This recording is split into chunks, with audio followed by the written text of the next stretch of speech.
Istri pengganti Tuan Muda. Bab 024. Sinta sudah berada di Bandara LaGuardia Airport. Ia bersiap untuk penerbangannya menuju negara asalnya yang sudah setahun lalu terpaksa ditinggalkannya. Ponsel yang terus berdering ia abaikan karena ia tahu telepon itu pastilah dari mamanya. Ia merasa sudah cukup jadi pecundang, sudah cukup ia dihukum. Kini ia akan kembali lagi, menunjukkan bahwa ia layak untuk sosok Tuan Muda calon penerus Baskara Corporation itu. Kak. Marvin duduk sendiri di sudut sepi yang tak banyak orang, ia menolak ajakan teman-temannya untuk melantai di dance floor. Marvin mulai merasa pusing seiring dengan kian ramai dan kian kencang dentum musik menghentak-hentak. Tanpa Marvin tahu, Zara rupanya memperhatikannya. Gadis itu lantas mendekatinya. Zara membawa 2 gelas koktail, yang satu ia berniat untuk memberikannya pada Marvin. Hai, kamu Marvin kan? Sapa Zara. Marvin cukup terkejut Zara menyambanginya. Iya, jawabnya singkat. Mau minum? Zara menyodorkan koktail pada Marvin. Pria itu menerimanya, namun sebelum dia minum, ia mensapai bau minuman itu. Seketika ia mengernyit hidung. Marvin lantas meletakkan kembali minuman itu di meja terdekat dengannya. Zara melihat itu. Agak tersinggung mimik wajahnya. Marvin menangkap gelagat itu, ia tersenyum ramah. Maaf, aku enggak minum alkohol. Zara langsung menunduk malu. Maaf, aku enggak tahu itu. Kalau begitu mau aku ambilkan mocktail saja. Tawar Zara. Marvin mengangguk. Aku akan kembali. Zara melenggang menjauh. Marvin menghembus nafas, ia merasa pengap berada di sini. Namun menurutnya ini lebih baik, ketimbang jika di rumah ia harus sesak nafas karena kerap melihat pasangan muda di mabuk cinta itu bermesraan. Tak selang berapa lama Zara kembali dengan 2 mocktailnya. Aku pikir kaum borjuis macam kamu minum minuman sejenis itu. Zara duduk di dekat Marvin, dirasa terlalu dekat, Marvin menggeser duduknya agak menjauh. Memang harus ya. Kan tergantung personality masing-masing, jawab Marvin seadanya. Zara mengangguk-angguk setuju. Iya juga, kakak kamu berbeda darimu. Marvin sontak menoleh pada Zara. Kamu kenal kakakku? Zara tersenyum. Dia bintangnya kaum borjuis, siapa yang enggak tahu dia? Di kluster kami, maksud kami, kalangan dunia entertainment, dia cukup populer dahulu. Marvin baru tahu pergaulan Mahendra seluas itu, pantas saja Mahendra kerap meledeknya. Aku enggak tahu dia sepopuler itu. Zara mengamati wajah Marvin. Kamu enggak kalah oke dari dia, namun kamu hanya kurang bergaul. Marvin menunduk. Aku suka duniaku sendiri. Zara terus mengamati sosok Marvin. Marvin jadi risih sendiri. Aku pusing, sepertinya aku harus cepat pulang. Marvin mulai bangkit. Sepertinya Marvin menyerah mencari pelarian hatinya, baginya tak ada yang sebanding dengan Tasya. Zara terlihat kecewa. Acaranya belum selesai loh, bujuknya. Aku enggak terbiasa dengan ini, bising. Zara tergelak. Wow, kamu betul-betul berbeda dari Mahendra. Kamu bukan jiwa petualang.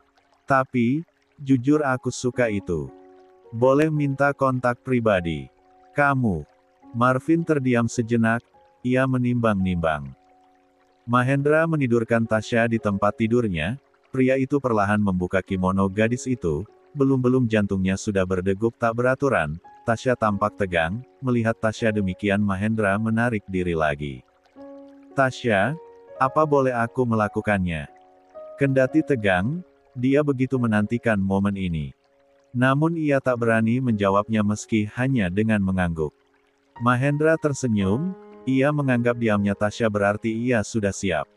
Mahendra mensapa lagi bibir Tasya, dengan lembut, namun dalam dan penuh semangat. Bibir Mahendra lantas beralih, menuruni leher hingga membuat gadis itu mengerang di luar kendalinya.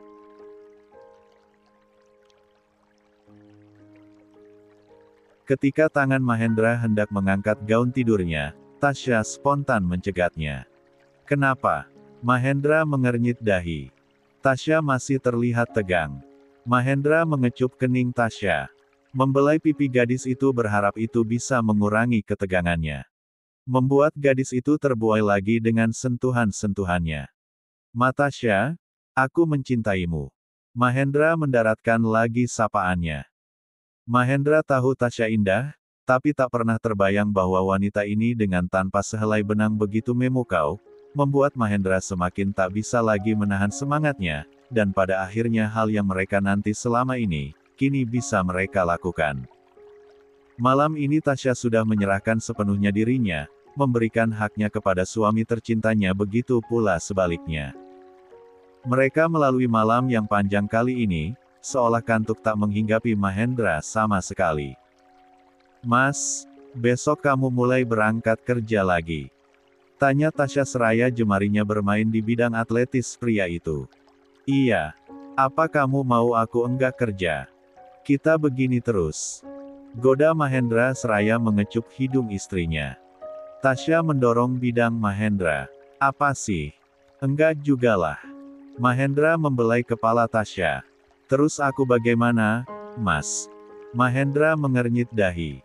Kamu mau kerja lagi? Enggak, Tasya.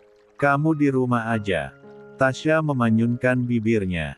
Aku akan rindu kamu terus nanti kalau enggak ada kegiatan. Mahendra terlihat berpikir. Bukannya kamu akan segera mengurus yayasan papa? Iya sih, beberapa bulan lagi. Keduanya tiba-tiba saling memandang. Kontrak itu? Tanya mereka bersamaan. Mereka lantas tertawa. Aku akan merobeknya. Aku sudah bilang sama Alan. Tapi aku harus kena penalti. Aku didenda kamu loh karena enggak mau melepaskanmu. Tasya terkekeh mendengar itu. Berarti semua aset kamu buat aku dong. Mahendra terkekeh. Iya, semua koleksi mobil dan lain-lain akan diganti nama kamu. Tasya menggeleng. Aku enggak mau. Kenapa? Mahendra terlihat serius. Itu berlebihan. Mahendra mensapa bibir gadis itu lagi. Kamu sudah menyerahkan segalanya untukku, aku juga akan menyerahkan segalanya untuk kamu. Semua yang aku miliki. Tasya memeluk Mahendra. Apa kamu sedang dimabuk cinta? Ledek Tasya. Budak cinta, aku budak cinta kamu. Mahendra beringsak maju lagi, bersiap menggumul istrinya lagi. Kamu mau apa? Melakukan apa yang kamu mau juga. Mahendra memosisikan dirinya di atas tubuh gadis itu lagi. Dan bibir mereka saling bertautan. Kembali, membuat malam semakin terasa panjang. Wak, Marvin terbangun dari tidurnya, tiba-tiba saja hatinya menjadi gelisah. Pergi ke acara reuni tadi, bukannya membuat dia terhibur, dia malah dibuat pusing karena aroma dan suasana ballroom itu yang disulap menjadi tak ubahnya klub malam. Marvin bangkit, ia berjalan mendekati dinding kacanya, ia menyibak gordennya dan memicingkan mata ke arah kamar pavilion itu.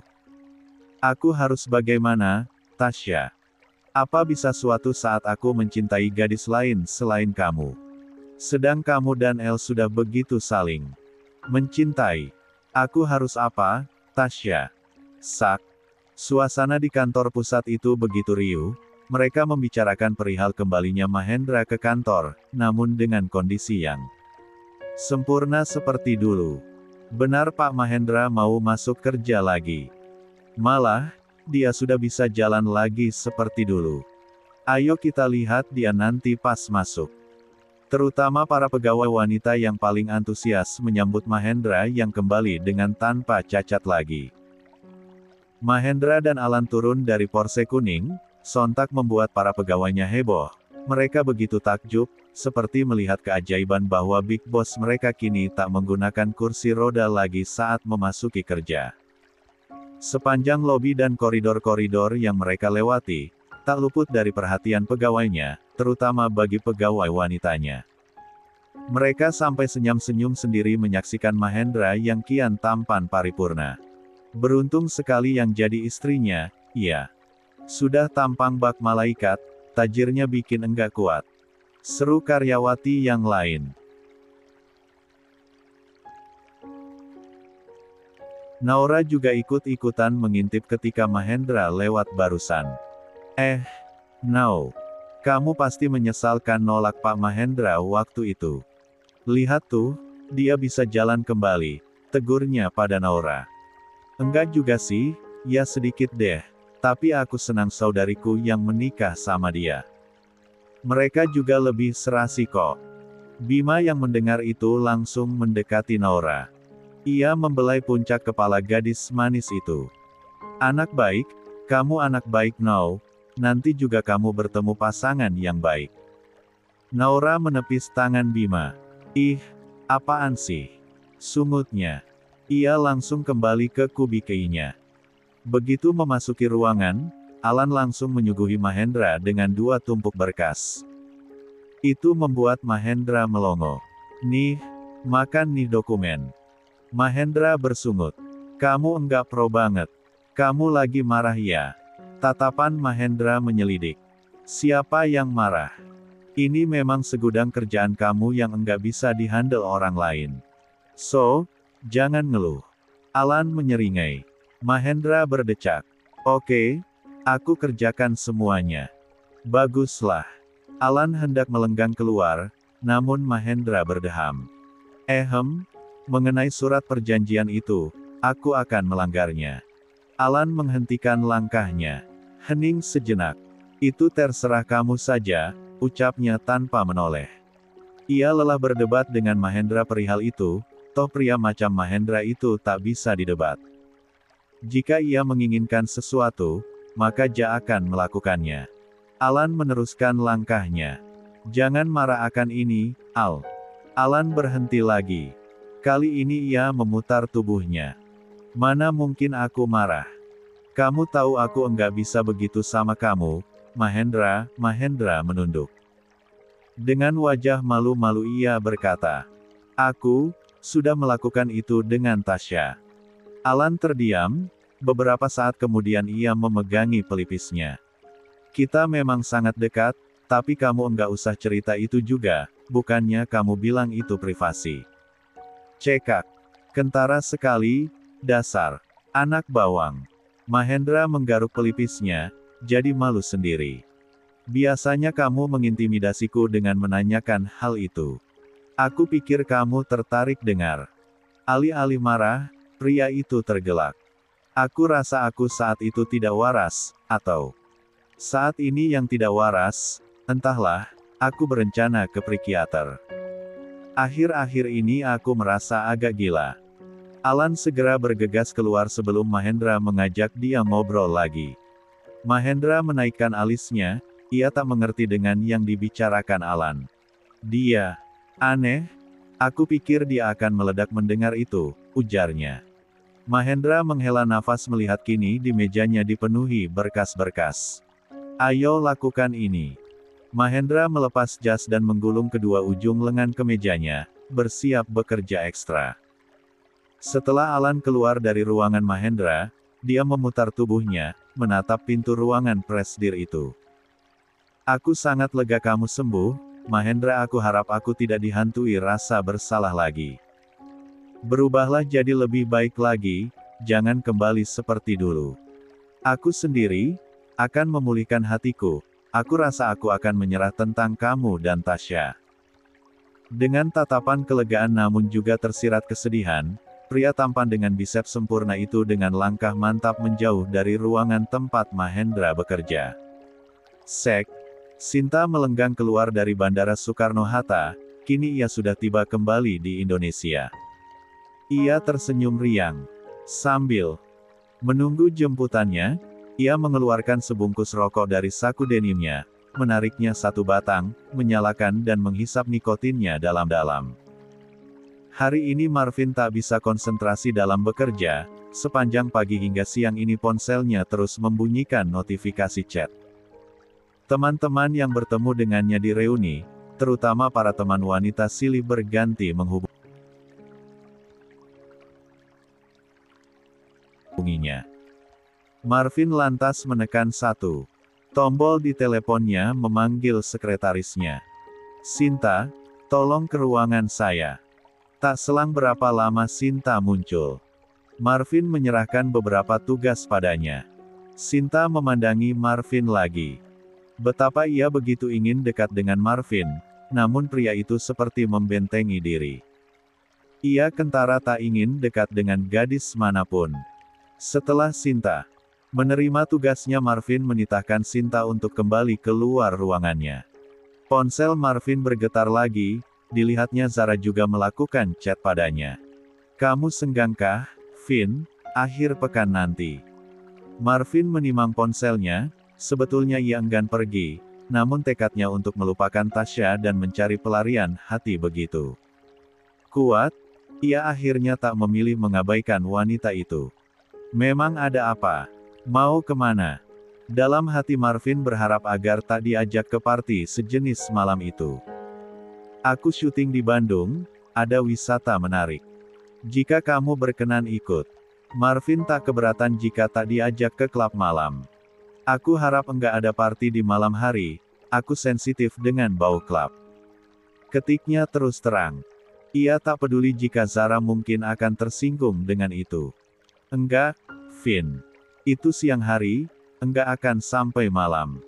Marvin mengangguk-anggukan kepalanya sembari mengetik di ponselnya. Boleh juga.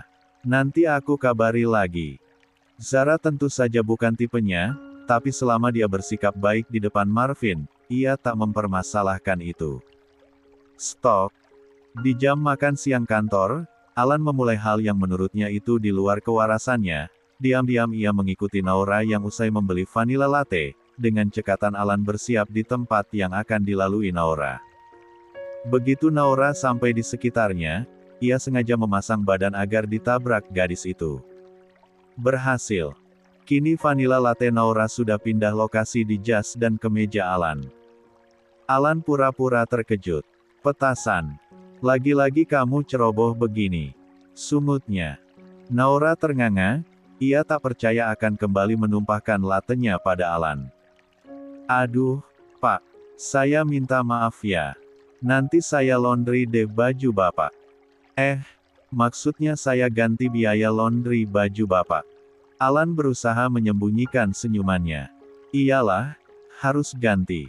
Besok belikan aku minuman seperti ini juga. Awas ya, harus diantar sampai ruangan, paham kan?